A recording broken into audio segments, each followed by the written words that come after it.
Connie put her head in her hands, obviously flustered. I knew she was getting near her breaking point, but the facts were right here in front of us. There's nothing else that could have made that print. You're kidding me, Connie groaned. Where the heck did we move, Mark? Some cryptid jungle? I queued up my walkie. John, you guys are never going to believe what we found. Connie and I are 10-4. We will fill you in when we get back. We're headed out now. Rain's moving in. How about that Dogman, Mark? Can you at least tell me that before you get here? John asked. Gone, I said. That thing isn't there. We made it out of the woods without incident. I was hoping that these dogmen would give us a break, seeing as how they knew we would kill them, or at least try. We loaded up in the truck and headed back. John and Marie were sitting in the kitchen at the table when we made our way inside. We both joined them at the table. Did we imagine it, Mark? Was that some hallucination between the two of us? John asked, perplexed. I don't know, John. I clearly shot it right in the face. Nothing could survive that, but I'm here to tell you, that dogman was not there where it should have been. There's more than enough blood on the ground to indicate that what you two experienced really happened. You two witnessed something that night and were both part of successfully shooting it. There were flies on the blood and everything you would expect. Just no body, Connie said. John leaned back in his chair and met eyes with Marie. I could tell they were thinking what Connie and I thought while we were in the woods. If this thing can survive that shot, we're screwed. So what else did you find? Marie asked. You said we weren't going to believe it. Bigfoot, I blurted out. We're getting ready to leave, and I turned my flashlight on, and that's when I saw the print near the water. I could only assume that it was wading through and left that deep impression when it made its way to the other side. John carried the same look on his face that Connie and I had in the woods. Marie sat silent, mouth wide open in shock. You know, I wonder if that's what we saw the first time we went into the woods. We thought it was a bear. Maybe it was a Bigfoot. Then, when we were near the water and smelled that awful smell, could that have been a Bigfoot as well? Connie asked. I sat and thought about it and couldn't help but lean towards agreeing with her. Granted, the dogman's breath was wretched, but we didn't really smell anything else. Of course, we hadn't paid attention to anything else in that moment except for our own survival. Maybe it was a Bigfoot we smelled. I thought back to when my grandpa had told me about them. Some people who encountered them claimed to have smelled a foul odor, but then some didn't. Are you telling me that not only do we have dogmen in the woods, but now we also have Bigfoot?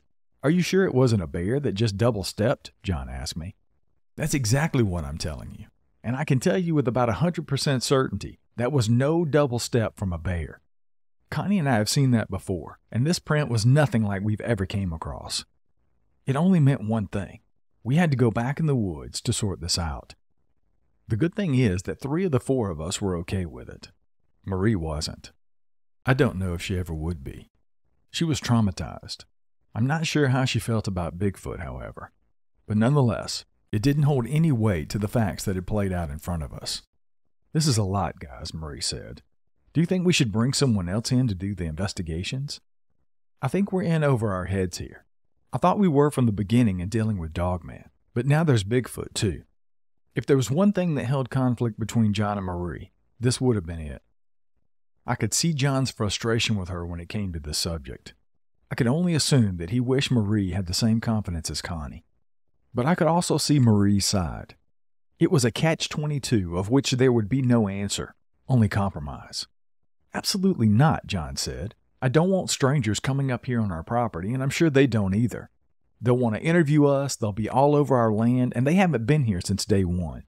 We would have to explain everything to them repeatedly. All 3 of us are trained hunters. If we can survive an attack from this, then we can handle a Bigfoot. I looked over at Marie. I think researchers mean well, and they do find interesting evidence, but they'll come here to look for what we've already found. We don't need evidence of their existence. We need a solution to the fact that they exist here at all. From what I've learned as a young kid, Bigfoot are generally harmless unless threatened. What do you think the connection is between Dogman and Bigfoot? Connie asked. Did your grandpa ever say anything about it? I chuckled. No, Grandpa didn't say anything about Dogman. Of course, back then, they would have gone by a different name. Maybe they'd have just called them werewolves back in those days. I'm not certain what the correlation could be between the two, honestly. I would think it would be a clash for a territory. But one thing's for certain, they're both here on our property. I knew we would have to take a different approach to this to fully understand what was going on and how to handle it. John, I think a good approach to begin with is to pull up that website you searched a couple of weeks ago and see if there have been any reports of either Dogman or Bigfoot in our area or the surrounding areas. Did you or the neighbor ever experience anything strange outside of the visual you two had? I asked. John thought about it. Well, no. But I also don't really know the signs to look for concerning Bigfoot. We just had those two visuals of this creature. I guess there could have been signs all around us, but not knowing what to look for or even considering that Bigfoot could have been here, we didn't pay attention. Connie spoke up. What would be the likelihood that maybe this, what we call Dogman, is some misidentified Bigfoot? I didn't know if that could be possible. What John and I saw in the woods was nothing at all like what my grandpa had described. His encounters were with something large, broad, and had similarities of apes. What we saw was clearly canine. Long snout, sharp teeth, and pointed ears. Nothing at all fitting the description I'd heard of a Bigfoot. Of course, it's all up for interpretation. Maybe some people have seen Dogmen and thought they were Bigfoot. There's so many unknowns, it's just hard to tell. How about Marie and I head home and we'll see what we can come up with, John said. In the meantime, you and Connie stay put and out of those woods. I appreciate the spirit that you guys have for solving this, but it has to be done together. It also has to be handled carefully so none of us get hurt. It's not worth risking our lives over. Connie and I laid in bed that night trying to piece everything together. I tried to recount everything that we saw that could be Bigfoot sign. Honestly, we were in the same position John was. We weren't paying attention. We would have to go back and look. The storm was bad that night. The wind blew with such force and the rain pounded on the roof. Thunder woke me up in the middle of the night with a loud crack. I got up and went to the restroom and walked to the kitchen for a glass of water. I looked out the window facing the back of the property and hoped our animals had gone into their respective homes to get out of this rain. Lightning flashed and lit up the yard. In that brief instance of light, I saw a shadow of something dart across from left to right. I thought I was just seeing things and hoped for another burst of lightning. Success. This time it was heading back the way that it came, but it looked like it was carrying something. An awful thought instantly came to my mind. Our animals. This thing just took one of our chickens. I ran to our bedroom. Connie, wake up. This thing took one of our chickens. We have to go secure the coop now. Thunder roared overhead again. Connie sprang from the bed and threw on her rain boots and raincoat. It was absolutely pouring. The rain fell so hard we could hardly hear each other talk. There's a hole in the top of the coop, Mark. This is metal netting. How did it get there? Connie yelled over the thunder crashing. What about the chicken house itself? It's wooden. The chickens would have been in there because of the rain, I yelled back. Connie looked closer. No, Mark, there's no damage to the chicken house. It's like whatever it was just reached in and grabbed it. We need to at least get a tarp and throw over the top of it to block the rain, and we'll come back in the morning and look when we can see better, and hopefully then it won't be raining. I ran to the garage and got a big blue tarp and some zip ties.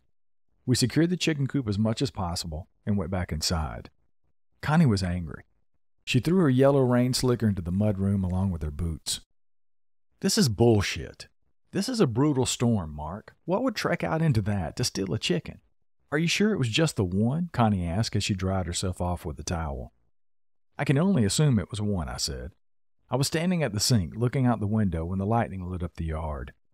I saw a large dark shadow running from left to right, and when the lightning flashed again, it was running from right to left, and this time with a chicken.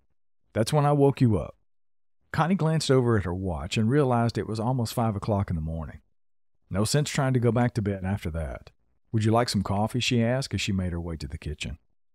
I finished drying off and walked into the kitchen with her. Yes, I'd love some. Thank you. I called John a little after 8. I explained to him what had happened.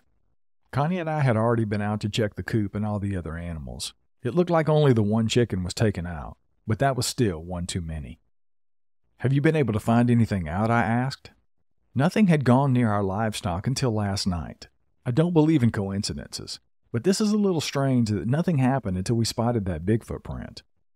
I don't know if they just showed up on our property or if they've always been here. All I know is that when we thought it was just Dogman, as strange as it sounds, nothing messed with them. I did a good bit of digging last night when Marie and I got home, and this is what I found. The Dogman was first sighted back in the late 1800s in Michigan. It seems that the sightings of this creature start there and go all the way up to today in different locations. Since we're bringing Bigfoot into the mix now, I had to look them up as well. They have a bigger history than Dogman does, but it seems like both cryptids have been played widely into the creature culture. I followed that rabbit trail and found that they've been given different names throughout history, such as bear wolf, man wolf, and indigenous dogman. I also read that some people have said it was a type or separate species of Bigfoot, but obviously no one knows for certain. I did find 7 different pictures of this dogman creature, and I can tell you with certainty that I saw at least 2 of the 7. The one that you shot and that we were face to face with was on the list. I saw another one through my binoculars before you got there that night on the ridgeline. It looked like a hyena, which was also on the list. To say I was impressed would have been an understatement. He had clearly been up most of the night pulling all that information. Thank you for doing all that, John. I really appreciate it. It's very insightful. Did you happen to see any way that we can safely get rid of them? I asked. I've seen a few ways, but none of them are foolproof. I read about people putting bright lights on their property and leaving them on, spreading salt around, and then I even read something about putting sulfur around your property. I also read an article about putting up trail cams. For some reason, trail cameras help deter them both, the Bigfoot and the Dogman. But again, I'm not sure if this will deter some and not others, or none at all. It's not like they had an area where people could leave reviews on what worked and what didn't. I laughed at that. No, I get it. I really appreciate you looking all that up. I'll get with Connie and maybe we'll leave some bright lights on or put some trail cams up near our animals, or maybe at this point we'll do both. He and I hung up the phone and I was telling Connie about everything John had said. We drove to town to the hardware store to get some brighter lights, and we decided to get some trail cams while we were there as well. You can't be too cautious, I guess. We got home and got everything set up. We had lights all over the backyard. That way if anything came out of any direction, it would light up like a football stadium. While we were getting things cleaned up, we heard voices coming towards our house. Connie and I both looked at each other. It's not like folks just to drive around in this area, and we weren't expecting John and Marie. But sure enough, there was John's truck, and then behind him was a beat-up 4-door sedan that we'd never seen before. I know John wouldn't bring a stranger to our home without a good reason, so we both walked up to the front to see what was going on. Hey, John said as he got out of the truck and walked up to shake my hand. I tried to call you both at the house and your cell phone, but you didn't answer. I wanted to introduce you to somebody that can help us. To be honest, I was a little perturbed. We had talked about not bringing strangers into this. Now, here he was with someone who can help us. I was cordial, however. It wasn't his fault. My name is Mark, and this is my wife Connie, I said, walking up to shake his hand. He didn't appear threatening or like he was there to waltz in and take over everything. He was taller, younger than us, tanned, had dark hair, and a pleasant attitude. It's a pleasure to meet you both, he said. I used to live here. My name is Ashton Samuels. I lived here with my wife and our children. Wow. If we could have used anyone's knowledge concerning this creature in our portion of the woods, his was it. He could give us much-needed insight on everything, like when the activity started for him, how long it was before this creature started harassing them, and more importantly, did he also have experiences with Bigfoot? See, when we purchased the house from them, it was strictly between us and the realtor. We signed all of our documents online and sent them over at closing, so our schedules never matched up for us to be here at the same time. So I'd never met him face to face. Yes, I said excitedly, it's nice to meet you. We've done quite a bit since you were last here. Come on, I'll show you around and we can talk. We all walked to the backyard and started showing him everything we'd added, fixed up, and of course our livestock. You all are really brave putting all these animals here, Ashton said. We had our dog and a few chickens, but that's it. We were told by the neighbors before us that bringing in any kind of animal here was a bad idea. John and I cut our eyes at each other. I see. He didn't say why, I asked curiously. Ashton shrugged his shoulders. He didn't really go into any detail. He just said he didn't want to talk about it. But he was peculiar anyway, so I didn't really pay him any mind. I wish I would have now. It could have saved my wife and I a lot of headache and stress. Just then, he noticed the chicken coop with a large blue tarp over it. He walked over to it and was looking around on the ground and the whole perimeter. John, myself, and Connie walked over. "What are you looking for?" Connie asked. "It was here, wasn't it?" Ashton said as he looked over the top of the coop. "That's why the blue tarp's here. I was looking for any prints." I walked around to the back where he was standing. "What was here?" I asked. I already knew the answer to the question, but I wanted him to say it as confirmation that we were all talking about the same thing. "I don't know exactly what it was," Ashton said. "I only seen it once, but it was like nothing I'd ever seen before. It was tall, had to be every bit of 7 feet tall or maybe even a little more. It had a long torso, and its eyes glowed amber in color. My wife and I saw it coming out of the woods at the dead end one night when we were walking. We saw it coming through the trees. The moon illuminated it just enough so we could get a good look at it. It was almost like a hyena that you would see in the wild or at zoos. But I'd never seen a hyena that tall, and it walked on its hind feet. When it growled, even though it probably wasn't the best idea, we ran." Connie sighed. "Great," she said, in a hushed tone under her breath. I was curious. If he and his wife had seen it close enough to give that kind of description, how were they still alive? If they saw it coming out of the woods, why didn't it attack them? "Are you saying that this thing didn't chase you and your wife when you took off running?" John asked, confused. "No, sir. It never broke the tree line. I glanced behind me only once to make sure it hadn't come after us. I knew if it did, we wouldn't have made it home. I saw it standing there, growling, mouth wide open, but not moving. This had me baffled. Why are they not coming out? Clearly the one I shot had no problem leaving that area. I had no choice but to dismiss it, and I went on and told Ashton what had happened with the chicken. "It didn't stay here and eat it?" he asked, puzzled. "No, like I said, I saw the shadow figure carrying it back into the woods," I said. "Is that a strange behavior or something you hadn't seen before?" He stood there silently and looked at the ground. "Something got our chickens too, but it wasn't carried back into the woods. That, to me personally, is strange. I just never put two and two together that what my wife and I saw that night could have been what got our chickens until now. We just figured it was something that lived in the woods. You know, something of this world. But maybe it wasn't." I felt bad for the kid. Reality had just smacked him in the face pretty hard. I'm not saying that what killed your chickens wasn't a natural animal. It absolutely could have been. But if it weren't, in my opinion, I don't think it was the one that you and your wife had saw. I think it was one that was more evil and more sinister," I said. Ashton looked at all of us, eyes racing. "There's more than just one of them?" he asked, clearly shaken up. "I just assumed the one that we saw that night was the one that tore up the side of our house, almost like it was saying, 'Stay away,' a warning, if you will." John chuckled. "Oh yes, there's more than one of them. I personally seen the one you described, but there's more than one of them in these woods over here," he said. "But we saw that one out in the woods a couple of times, John. Remember we were hunting and saw it twice," Ashton said. "I remember it well, Ashton," John said, answering. "But if you remember, the one we saw twice was blacker than any black. It didn't look like a hyena." He stood silent. "You're right, John. I guess I just blocked it out. I remember now. I was terrified." "That's a typical trauma response," Connie said reassuringly. "It's okay." "Let me ask you a question," I began. "If you don't want to answer, that's okay. There's something else my wife and I discovered, and I'm curious if you've seen it, heard it, or possibly smelled it." I was hesitant to even say a word. This may sound outlandish, but it can't get any stranger than what we've already been talking about. Bigfoot.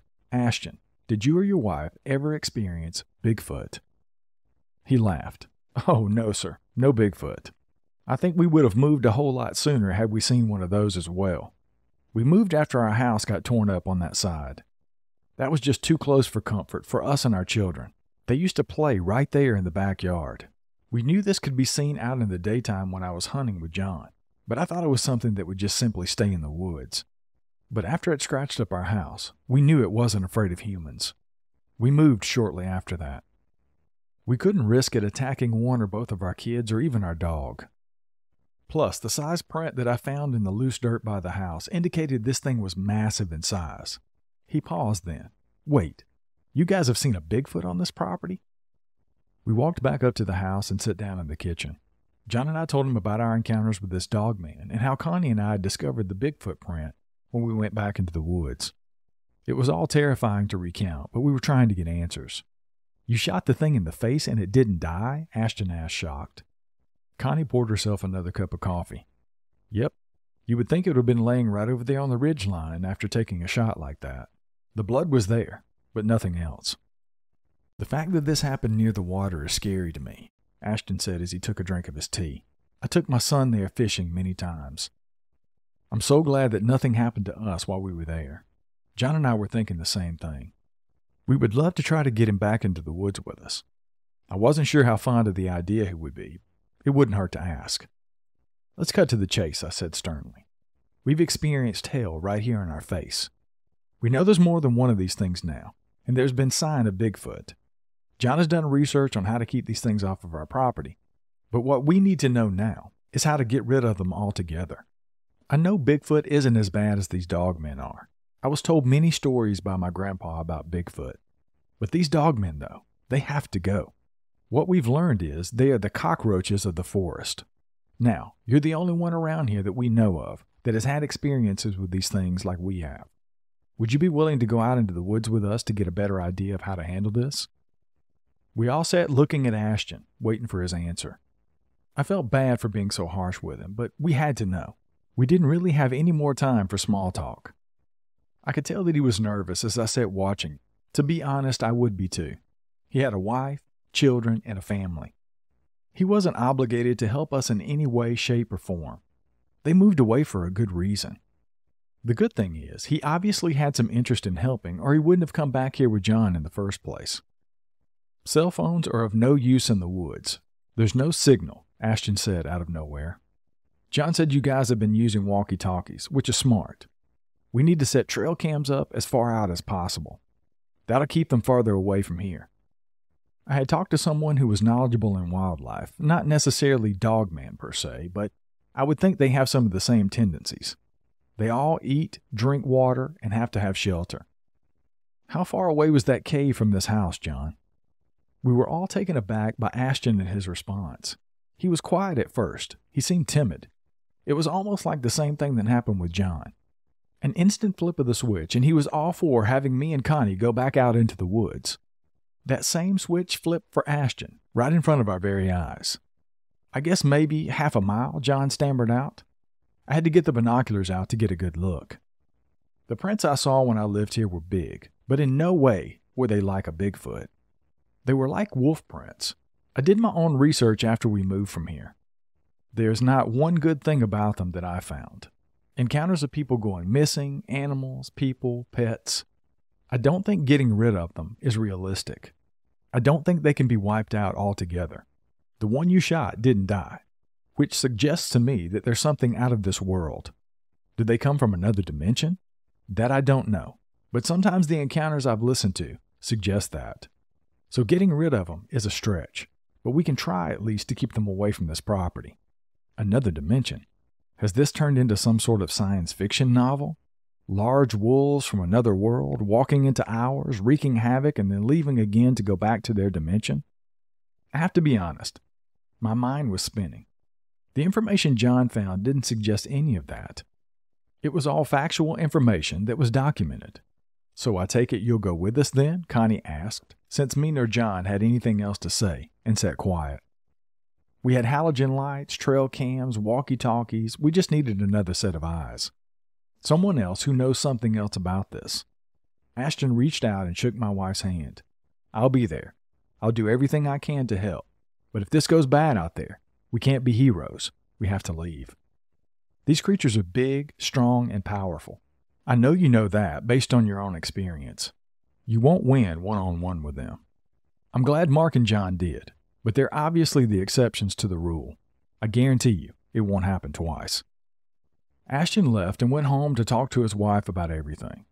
Connie and I finished making sure that everything was taken care of on our property. John left as well to go home to talk to Marie. She was over the whole thing and was trying to keep away from us as much as possible. She just wanted to tuck it away and be done. I understood her stance, though. I wish we could all do that, but this was our reality. To be able to continue living our fairy tale life as Marie wanted to see it, we had to take care of the evil villain. That night, Connie and I made one last check of our property before going inside to get ready for bed. Night had just fallen. Connie had double-checked the chicken coop one last time. She walked up to the deck with me, and we sat in the chairs facing our yard. Our porch light was on as bright as it could be. I didn't know if it was enough to keep them away from us or if it was just enough to illuminate us to be easier prey for them. But we were tired of not being able to enjoy what we'd worked so hard for. Being prisoners of the concrete jungle we came from, we always used to talk about how nice it would be to be able to sit outside, no neighbors, no noises at all except for those of insects, our own hideaway. Now we were fighting for it. "Do you feel like something or someone is watching us, Mark?" Connie asked. I looked around the property as much as I could see. I didn't see or hear anything. "I think we're just being paranoid now. If something or someone was around, these lights would come on and we would have plenty of time to get inside," I said, trying to reassure. Just then, the hair on my arm stood on end. I looked down at them and called Connie's attention to it. "I think we should go in," she said. "I don't feel comfortable sitting out here anymore." A low, snarling growl echoed through the woods.